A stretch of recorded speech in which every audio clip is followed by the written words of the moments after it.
چیزیں ایسی ہیں جن سے اللہ کی مدد آتی ہے، مدد ملتی ہے۔ ایک چیز ان میں سے ایسی ہے جس سے بہت مدد نازل ہوتی ہے، وہ ہے کہ جب رب آپ کو دے نا تو پھر آپ بھی اس کے رستے میں دیں، پھر مدد آتی ہے، پھر اور آتا ہے۔ بخاری مسلم میں حدیث ہے، یہ زیادہ ہی توجہ طلب امر ہے، اس پر آپ غور کریں گے۔ حضرت ابو ہریرہ فرماتے ہیں کہ نبی پاک علیہ السلام نے فرمایا ایک شخص نے بادلوں کے اندر سے آواز سنی کہ فلاں آدمی کا کھیت اور باغ خشک ہو گیا ہے، وہاں برسو اور اس کے کھیت کو سیراب کرو۔ وہ بڑا حیران ہوا کہ بادل سے آواز آ رہی۔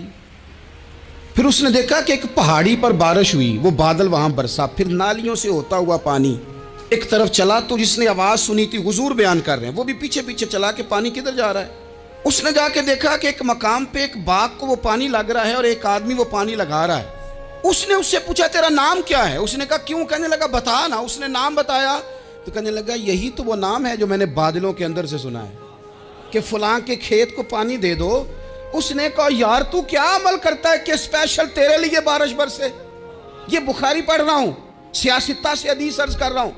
اس سے پوچھا تو کیا کام کرتا ہے کہ جناب اللہ تبارک و تعالیٰ کا حکم کرم آیا کہ خاص تیرے لیے پانی برسے اور تیرے کھیت کو سیراب کرے؟ تو اس نے کہا چھوٹا ذمہ دار ہوں، پر جب فصل اگتی ہے تو 3 حصے کرتا ہوں، ایک حصہ اپنے بال بچوں پہ، بہن بھائیوں پہ خرچ کرتا ہوں، ایک حصہ پورا، اور ایک حصہ دوبارہ کاشتکاری پہ لگاتا ہوں، اور تیسرا حصہ خالص میں نے مسکینوں، یتیموں اور غریبوں کے لیے رکھا ہوا ہے۔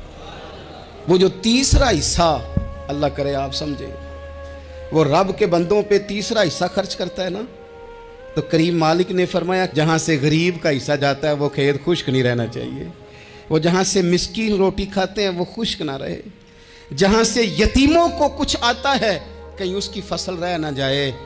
میں اور آپ بھی اگر اپنے مال میں مسکینوں، یتیموں، غریبوں کے حصے رکھ لیں گے تو فصلیں خشک نہیں رہیں گی، ان کے اندر تازگی آئے گی، نور آئے گا، کرم آئے گا، خاص کر خدا کی رحمت برسے گی۔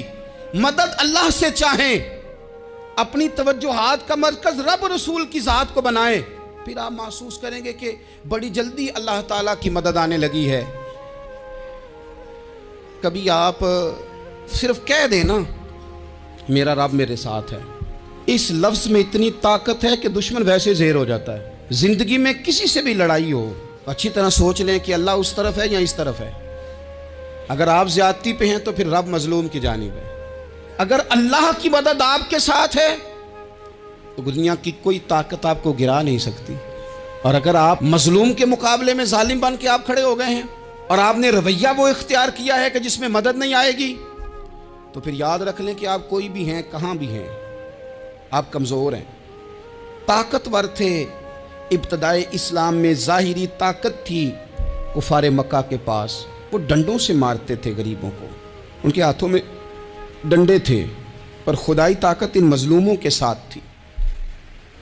صاحب زرقانی نے لکھا ہے، حضرت زنیرہ رضی اللہ تعالیٰ عنہ ایک لونڈی ہیں، غریب ہیں، ماڑے دا کی کام محمد ناس جانا یا رونا، غریب سادی بی بی اور لونڈی کنیزہ، ایک مشرک کی کنیزہ تھی، انہوں نے کلمہ پڑھ لیا، وہ ڈنڈوں سے مارتا، دروں سے مارتا، تکلیف دیتا۔ حضرت زنیرہ رضی اللہ تعالیٰ عنہ کو اتنا مارا، اتنا مارا۔ اب آپ ایک اور پہلو پر بھی غور کریں، مار بھی پڑ رہی ہے پر خدا ادھر ہی ہے، اللہ کی مدد ادھر ہی ہے۔ رب کہتا ہے کہ پہلے تو صبر کرنا، ان اللہ مع الصابرین، تو صبر کرے گا تو پھر رب کی معیت ملے گی، ذرا ٹھہرنا، تو تھوڑا ڈٹنا۔ ان الذین قالوا ربنا اللہ ثم استقاموا تتنزل علیہم الملائکہ، تو کہے اللہ میرا رب ہے، پھر تو پہلے ڈٹ، پہلے تو نے ڈٹنا ہے۔ ثم استقاموا، جو ڈٹ گیا، تتنزل علیہم الملائکہ، ڈٹنے والے کے لیے مدد آتی، پہلے تھوڑا ٹھہرنا پڑتا ہے، پہلے تھوڑا صبر کرنا پڑتا ہے، حوصلہ کرنا پڑتا ہے، اس کے بعد مدد آتی۔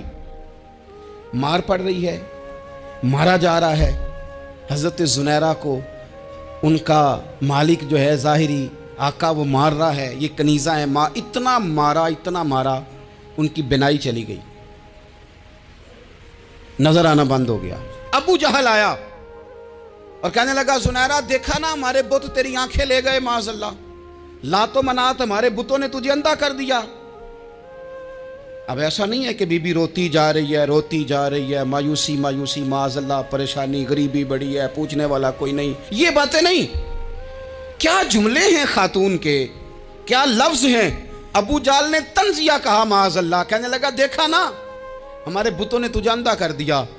تو جناب زنیرہ آنکھوں کی بینائی گئی ہے، رات کو گئی ہے، دکھ ابھی تازہ ہے، لیکن اللہ پہ جو توکل ہے، اپنے مالک سے جو رشتہ ہے وہ اتنا مضبوط ہے، اتنا طاقتور ہے، اس میں اتنی گہرائی ہے کہ حضرت زنیرہ بول کے نا اتنی قوت سے بولی، اتنی طاقت سے بولی کہ پورے کفر پر لرزہ طاری ہو گیا۔ فرمانے لگی تمہارے بتوں کی کیا اوقات ہے کہ میری بینائی لے جائیں، یہ میری رب کی حکمت کا تقاضا ہے۔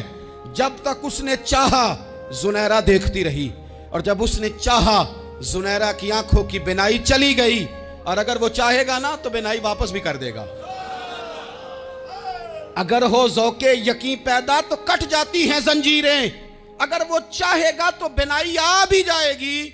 حضرت زنیرہ نے رات کو یہ لفظ کہے، ابو جال اور سارے کفار ڈر کے سن کے چلے گئے، آپ اطمینان سے آ کے بستر پہ سوئی۔ جب سویرے اٹھی تو اللہ نے آنکھوں کی روشنی واپس کر دی تھی۔ آنکھوں کی اب چھڑی پکڑی ہے، بازاروں میں گھومتی ہے، کہتی ہیں بلاؤ کدھر ہے تمہارے لات و منات، دیکھو میرے رب نے روشنی واپس کر دی۔ آ کر میرے ساتھ ادھر آ ستمگر ہنر آزمائیں، تو تیر آزما ہم جگر آزمائیں۔ بیمار لوگوں یاد رکھو، کہہ دیا ڈاکٹر نے کہ تو بڑا بیمار ہے، تو بڑا کمزور ہے، یہ ہو گیا وہ ہو گیا، تو ڈاکٹر اپنے علم کے مطابق بات کر رہا ہے، ہوگا تو وہ جو میرا رب چاہے گا۔ کمزور ہو جانا، پریشان ہو جانا، تکلیف میں آ جانا، پتہ نہیں بات ہو گئی ہے تو جانے کیا ہو جائے گا۔ اپنی زندگی کے اندر اپنے رب سے رشتہ مضبوط کریں، رسول کائنات سے رشتہ مضبوط کریں، اللہ والوں سے رشتہ مضبوط کریں۔ حضرت زنیرہ نے پیغام دیا کہ زندگی میں جو جینا چاہتے ہیں تو وہ رب کا نام لے کے جی سکتے ہیں، جو اپنی زندگی میں خوشیاں دیکھنا چاہتے ہیں تو رسول اللہ کے نام پر خوشیاں دیکھی جا سکتی ہیں۔ توکل کی بنیاد پر بندہ خوشیاں لے سکتا ہے، اور اگر انسان میں توکل نہیں ہے تو پھر وہ اس کالے جادو سے بھی ڈر رہا ہے، وہ نیلے سے بھی ڈر رہا ہے، وہ پیلے سے بھی ڈر رہا ہے، وہ فلانے سے بھی ڈر رہا ہے، وہ میرے خلاف فلانا رشتہ دار سازش کر رہا ہے تو ڈر رہا ہے، فلانا میرے بارے میں یہ کر رہا ہے تو ڈر رہا ہے، وہ پتہ نہیں دنیا ادھر ہو جائے گی تو کیا ہو جائے گا، اٹھ باندھ کمر کیوں ڈرتا ہے، پھر دیکھ خدا کیا کرتا ہے۔ تو اس ساری گفتگو کا نچوڑ آپ کو یہ عرض کیا ہے، سب سے پہلے تو یہ کہ میدانوں میں مدد بھی اللہ کی، رزق میں مدد بھی اللہ کی، فصلیں خشک ہوں تو مدد پھر بھی اللہ کرے تو پھر ساری مدد، اور اگر انسان بیمار ہو تو پھر بھی مدد اللہ کی۔ تو اپنے اللہ کی جانب توجہ کو بڑھائیں، آپ اللہ سے مدد کے سوالی بنیں۔ ترمذی کی ایک حدیث ہے، میں آپ کو زندگی کا تجربہ بتاتا ہوں کہ جب میں بڑا پریشان ہوتا ہوں تو یہ والی روایت کھول لیتا ہوں، مزہ دیتی ہے۔ میرے نبی پاک علیہ السلام نے فرمایا اپنے دکھ سیٹھ و نوابوں کو نہ کہنا، مالداروں کا نہ کہنا، ورنہ اللہ تمہیں کبھی غنی نہیں کرے گا۔ فرمایا اپنے دکھ اپنے رب کی بارگاہ میں عرض کرنا، جلدی کرے یا دیر سے کرے اللہ تمہیں لوگوں سے بے نیاز کر دے گا، اللہ تمہیں غنی کر دے گا۔ رات کو بیٹھو نا اس کی بارگاہ میں، اسے دکھڑے سناؤ، چھوٹی چھوٹی باتیں، حضور نے فرمایا نمک بھی مانگو تو رب سے مانگو، چھوٹی چھوٹی بات سے شروع کرو نا۔ جب بندہ شروع کرتا ہے نا چھوٹی چھوٹی چیزیں تو بڑی ساری چیزیں یہ اس طرح ہوتا ہے جیسے بندہ رب سے گفتگو کر رہا ہے، مالک مجھے یہ چاہیے، مالک میں یہاں کمزور ہوں، اللہ میں یہاں پریشان ہوں۔ آپ یہ کر کے تو دیکھیں، لمبی لمبی دعائیں مانگ کے تو دیکھیں، اس کے حضور جڑ کے تو دیکھیں، آپ دیکھیں گے راحت کتنی ہے، سکون کتنا ہے۔